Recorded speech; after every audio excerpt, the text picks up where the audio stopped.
You know, guys, in 25 plus years of doing this, I've developed a philosophy about gambling. I mean, I've got a game plan. I never deviate from it. And you saw three things that I practice and preach repeatedly and have told you repeatedly come into play in last night's Sugar Bowl with Michigan and Virginia Tech. First of all, how many times have I told you, including yesterday's report, that the breaks ultimately always even out over the long run? I mean, listen, it was a heartbreaking loss the night prior with Oklahoma State against Stanford. But again, I acknowledge the fact that when the breaks are going against you, you never, ever think that glass is going to be half full again, okay? I understand that. You're mad, you're pissed off, you lost a game, you think the world's coming to an end. And I'm just telling you, people that do that, gamblers and handicappers alike, they lose focus on the next money-making opportunity. Instead, I told you, the breaks always even out. Look at last night's game. I mean, seriously.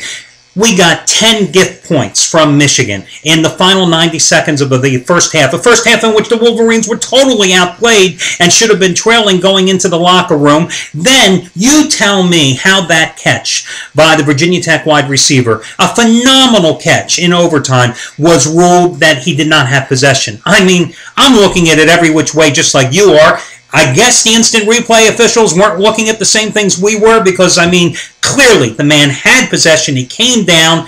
Virginia Tech should have won that game last night. No ifs, ands, or buts. But the breaks, unlike with Oklahoma State against Stanford the night prior, came our way last night. What's another thing I always practice and preach? You can't play scared.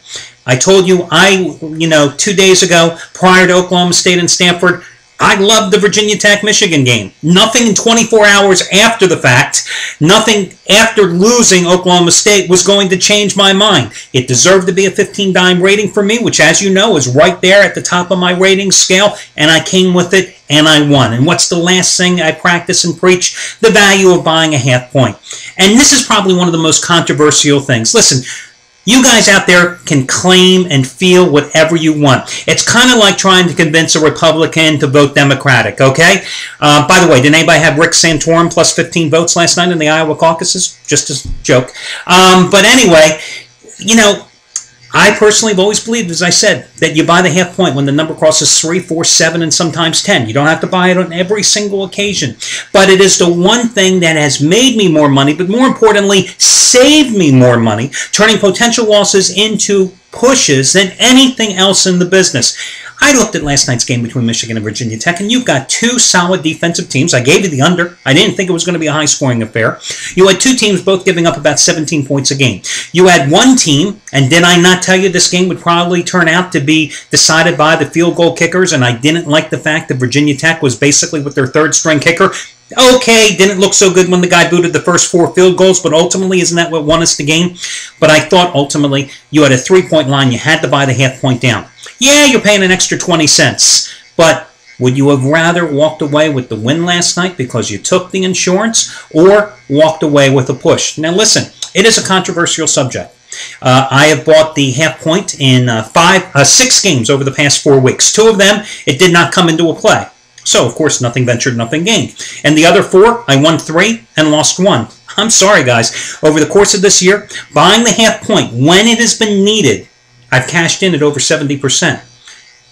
I'd have to say probably in the 15 to 20 years of doing this, since I got hooked on buying the hook, no pun intended, it's probably always been about a 70% play. Now, I've been in the business for over 25 years and gambling even longer than that, but even I was slow to convert. But mathematically, it makes sense. Listen, we're trying to hedge the odds in our favor. Now, there are guys here at the site that absolutely won't do it either. And look, it's personal preference. For you as a gambler, for other guys as handicappers. I've known Trace Adams for 25 years, at least. He absolutely refuses to buy the half point. That's his thing.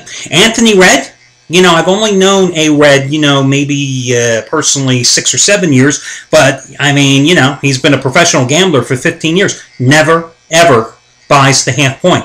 Chris Jordan, a guy I've known for 25 years, when the play demands it, he buys the half point. Did so last night with Michigan. I'm sorry. I would rather pay the extra insurance, especially since I know the odds are in my favor, than leave money on the table. So, practice what I preach, and that's what I believe in. Hey guys, Adam Marco here, and this, of course, is going to be your Wednesday video report. Thanks to Michigan last night, the bowl record 3-1 with premium plays, 6-0 with free plays. Yes, I gave you the under last night. I've got a free play tonight on your Orange Bowl total coming up in just a moment. Plus, I have something really unique for you. Bob Valentino has a big play tonight in college basketball, and I've got a coupon code that will get you that play for free, and I'll give you all the details on that coming up in just a moment. Now, as for me tonight, you've got the Orange Bowl clash in Miami between Clemson and West Virginia, and guys, it's another 15-dime play for me tonight. Yes, 15-dime winner, number 20 out of 29. Just as strong as Michigan last night, just as strong as the New York Giants over Dallas on Sunday night, 20 out of 29. I am 34-18 with these 15-dime releases. Since the beginning of the NFL preseason back in August, that's in football and basketball combined, college and pro, winning 19 of the last 28. And as I said, if you put my bowl premium plays and my bowl comp plays together, 9-1 so far, and the only difference is, once again, about the length of this ruler, because the Oklahoma State's wide receiver's arm did not reach the end zone with that ball 2 nights ago. But hey, those are the breaks, as I always like to say, and 37 out of 57 winning days. Also want to point out Anthony Red tonight. Now, Anthony, as I said, did not buy the half point last night. Walked away with the push on Virginia Tech. Again, nothing ventured, nothing gained. 28-11-2 football run over the past 5.5 weeks for A-Red. 28-11-2. Tonight, 100-dime Orange Bowl winner number 2 in a row. 100-dime play last year in the Orange Bowl. Remember, Stanford minus 3.5. Kind of rolled over Virginia Tech. A fraud of a team, I'm sorry. 40-12.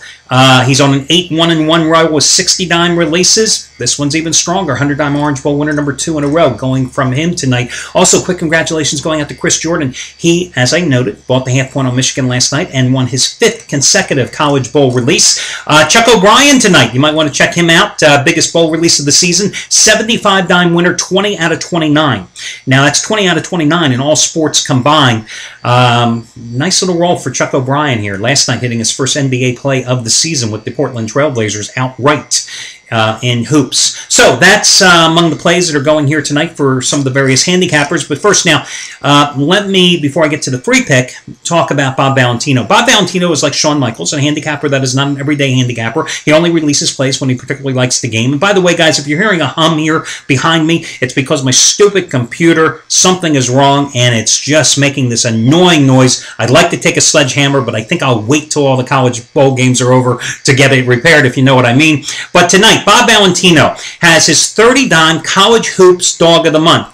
He is on a 17-10 run with 30-dime plays, okay? He's been on a nice roll in the college bowls. Just hit a big 75-dime winner, number 4 out of 5, with Florida over Ohio State in the Gator Bowl on Monday. And then, of course, December 30th had Wake Forest covering against Mississippi State in the Music City Bowl. But tonight it's college basketball. 30-dime College Hoops Dog of the Month, 30-dime plays, 17-10 run. Now, listen, guys. You can get this play for free. He's charging $55 for it. I've gotten him to agree to allow you to get it for free. All you've got to do is go to Bob Valentino's site.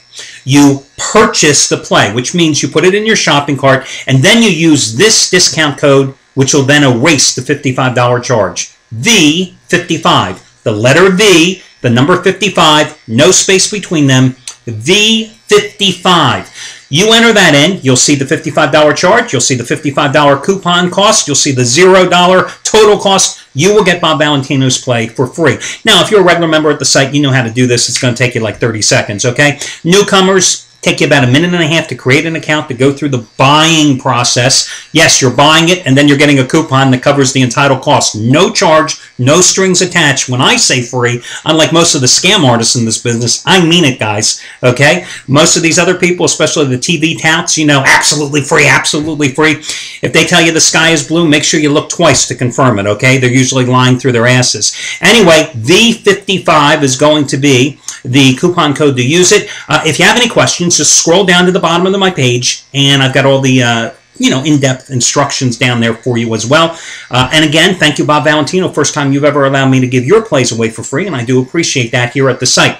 Now, tonight, your first free play is going to be in the College Bowl. It's going to be Virginia Tech, West Virginia and Clemson to go over the posted price. It is 64. Why wouldn't this game go over the posted price? Do either one of these teams play defense? I mean, seriously, you saw what Clemson did defensively this season. I mean, they allowed 26 points a game over the course of the season, and down the stretch, I mean, this team was just awful defensively. Meanwhile, West Virginia's defense, gave up a ton of points as well, playing in a weak Big East. But both of these teams can put points on the board as well, and that's the thing that you have to realize here. West Virginia, with Geno Smith running that spread attack, they certainly can put the points on the board very quickly with quick strike potential. This is a team that averaged 34.9 points during the regular season, averaging 460 yards a game. Meanwhile, Clemson, you know all about how the Tigers can put them on the board as well. They averaged 33.6 points per game and 441 yards in outings. So again, I think this is a game that you absolutely play the over in this contest. Now, I want to turn to college basketball quickly. There's a college basketball game I want to give you a free play on, and I'm going to go with Duke tonight, laying the 7.5 points against Temple. Listen, the Temple Owls don't have any size, okay?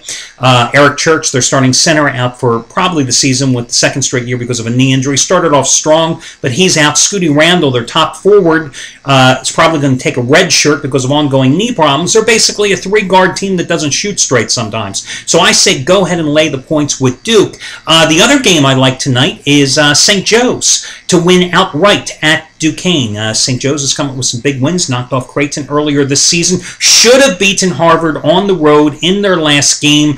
Had the big first half lead, then collapsed, losing by 5 as a 7-point road dog. But again, I do think that St. Joe's can win this game, their Atlantic 10 Conference opener, outright against a Duquesne team that has played well, winning 3 straight. But remember, this is a Duquesne team that lost about 2 weeks ago to Western Michigan by 14 points on the road as a 3-point chalk. Go figure. So those are your freebies, guys. Good luck, and I'll catch you again on Thursday.